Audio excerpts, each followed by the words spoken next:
Good evening to everyone. Poem के क्रम को आगे बढ़ाते हुए आज हम बात करेंगे पांचवी पोएम की, जो कि क्लास 12 के 13वें चैप्टर में 13th चैप्टर में है और पोएम का नाम है फॉरेस्ट एंड रिवर। इससे पहले की पोएम हम स्टार्ट करें, सबसे पहले पोएट का नाम Jalaluddin Rumi. So what is the name of the poet? Jalaluddin Rumi. चलिए थोड़ी सी थीम या सेंट्रल आइडिया की बात करता हूँ इस पोएम की। इस पोएम में कवि ने दो फैक्ट्स के बारे में बहुत डिटेल बात की है या दो फैक्ट्स को समझाने की कोशिश की है। मैं उन फैक्ट्स को आपको प्रोवर्ब या कहावत के द्वारा समझाता हूँ। हमारे यहाँ दोस्तों दो हिंदी में कहावत हैं। एक तो ये कि जाकी फटी न बेबाई बोका जाने पीर पर आई। दूसरी कहावत है कि दूसरे की थाली का लड्डू हमेशा बड़ा और अच्छा लगता है। दोनों कहावत का मतलब ये है कि जब जो दर्द होता है या तकलीफ़ होती है वो सामने जिसको होती है उसी को पता चलता है। दूसरी चीज़, दूसरे की थाली का लड्डू अच्छा लगता है मतलब हमेशा दूसरों की चीज़ें हमें अच्छी प्रतीत होती हैं, दूसरे की परिस्थिति हमें अच्छी प्रतीत होती है। यही बात कवि ने इस पोएम में कहने या समझाने की कोशिश की है। जंगल और नदी के वार्तालाप से इन्होंने इस बात को समझाने की कोशिश की है कि किस प्रकार से एक व्यक्ति दूसरे व्यक्ति की परिस्थिति को अच्छा समझता है और उस जैसा होना चाहता है और साथ ही साथ उसे हमेशा अपनी परिस्थिति से शिकायत रहती है। चलिए अब हम इस पोएम के ट्रांसलेशन और एक्सप्लेनेशन को समझने की कोशिश करते हैं। I wish I will like you set the forest to the roaring river, always travelling always sight seeing.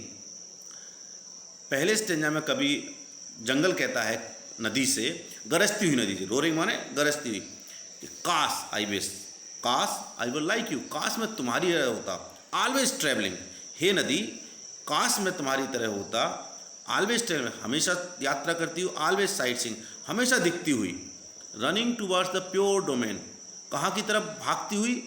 बिल्कुल एक पवित्र साम्राज्य की तरफ, ऑफ द सी समुद्र रूपी पवित्र साम्राज्य की तरह, द किंगडम ऑफ वाटर बिल्कुल पानी के साम्राज्य समुद्र की तरफ जाती हुई। The passionate vigorous spirit of life, the liquid turquoise of light with eternal flow. Passionate माने क्या होता है? भावुकतापूर्ण, इमोशन से भरपूर। बिगोरस मतलब फुल ऑफ एनर्जी। लिक्विड माने तरल। टर्कवाइज दोस्तों एक फिरोजा होता है, फिरोजा मतलब एक रत्न होता है, फिरोजी कलर का एक रंग, नीले कलर का एक मन का होता है, रत्न होता है, उसको कहते हैं। इटर्नल माने अनंत। तुम एक जीवन की passionate vigorous spirit of life, जीवन की ऊर्जावान और भावुकता से पूर्ण the liquid turquoise of light, प्रकाश के एक तरल मनके की तरह, तरल फिरोजा की तरह अनंत बहाव में बहती चली जाती हो। अब ये तो हो गई दूसरे की अच्छाई, उसको क्या दिखता है नदी की अच्छाई। अब वो खुद की स्थिति में शिकायत करता है। जब शिकायत करता है, जो वो नदी में अच्छाई देख रहा है वही चीज़ उसमें नहीं होगी तो उसी से शिकायत करता है। और जंगल क्या है? अब वो अपने बारे में कहता है, व्हाट आई एम, मैं क्या हूँ? ओनली अ कैप्टिव, कैप्टिव माने कैदी। मैं क्या हूँ? मैं तो एक कैदी हूँ केवल। चेन टू द अर्थ, जो पृथ्वी से बंधा हुआ है। मतलब जंगल अपनी एक जगह पर खड़ा रहता है, वो कहीं आ जा नहीं पाता, तो अपने आप को कैदी मानता है और ये उसको इस बात की शिकायत है। Chain to the earth, in silence चुपचाप आई ग्रो ओल्ड, मैं बूढ़ा होता हूँ। In silence I wither, wither मान होता है मुरझा जाना, कमज़ोर पड़ जाना, वीक हो जाना। और जब बूढ़ा हुआ आदमी तो क्या होगा? In silence I wither and die, कमज़ोर पड़ता हूँ और मर जाता हूँ। एंड बिफोर लॉन्ग, और इतने लंबे समय के बाद भी क्या बचता है?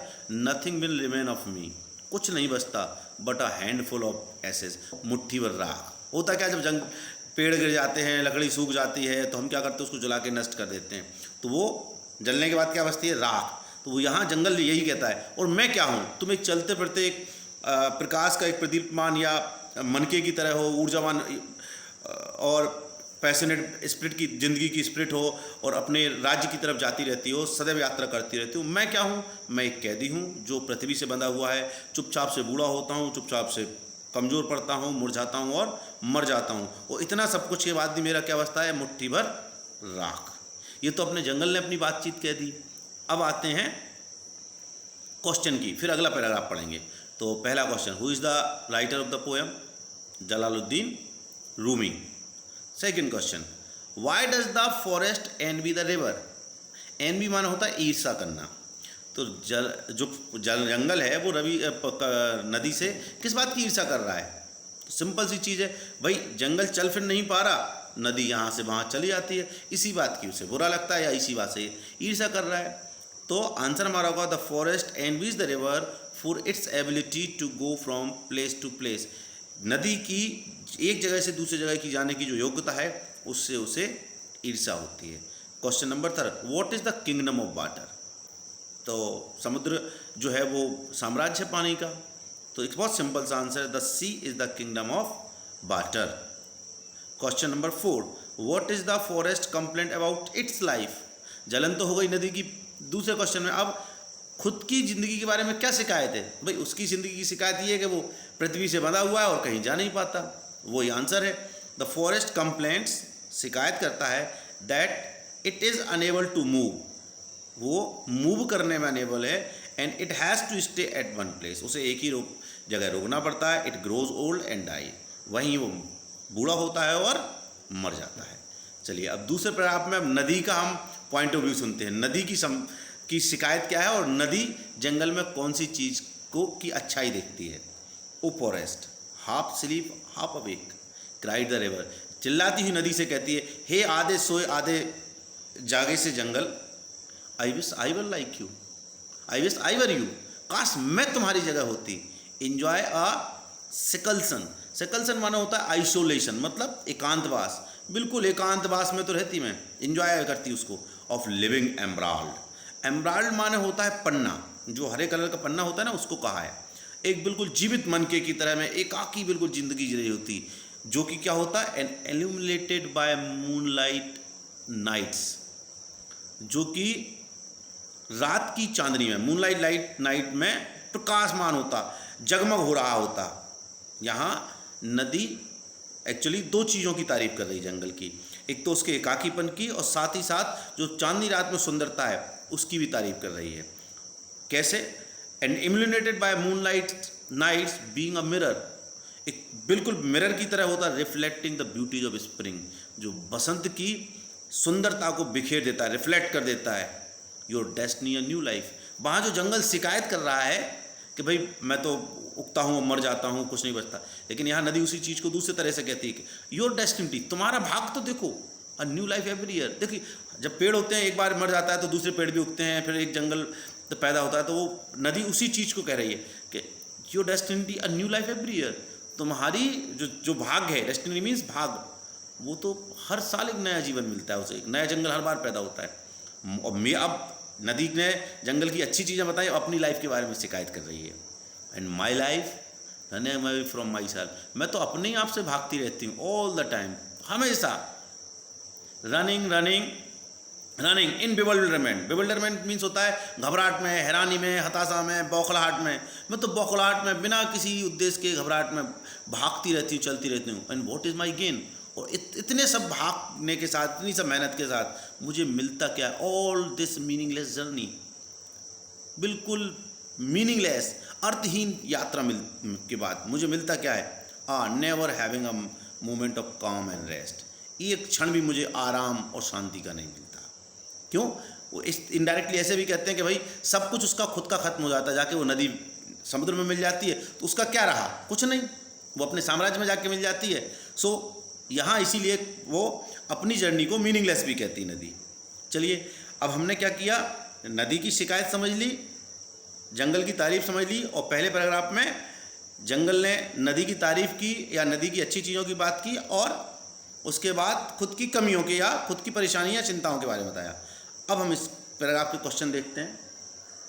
How does the river praise the forest, कैसे तारीफ करती है नदी जंगल की? तो answer is the river praises forest seclusion, एकाकीपन को या एकांतवास को प्रेज करती है। Its beauty in the moonlight, चांदनी रात में इसकी तारीफ करती है। And a new life everywhere, जो हर साल उसे एक नया जीवन मिलता है उसकी भी तारीफ करती है। दूसरा, Y does the river consider its journey meaningless, क्यों कहती है कि भाई मीनिंगलेस है? क्योंकि इतना सब कुछ करने के बावजूद भी उसे एक क्षण, एक पल भी आराम और शांति का नहीं मिलता। तो the river consider its journey meaningless, ठीक है, because all the time it has to keep running, इसे हमेशा चलते रहना पड़ता है। It has no moment of calm and rest in her life, अपने जीवन में उसे जरा सा भी जरा सा भी आराम और शांति महसूस नहीं होती है। चलिए लास्ट पैराग्राफ पढ़ते हैं।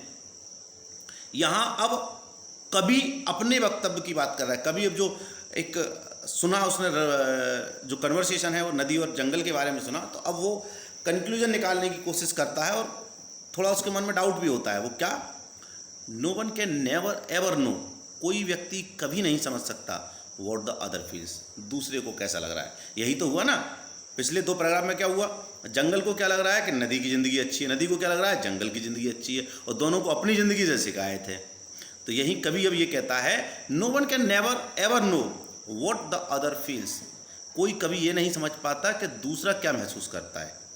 Who does care to ask, और ये पूछने की चिंता भी किसको है, about a passer by if he really existed.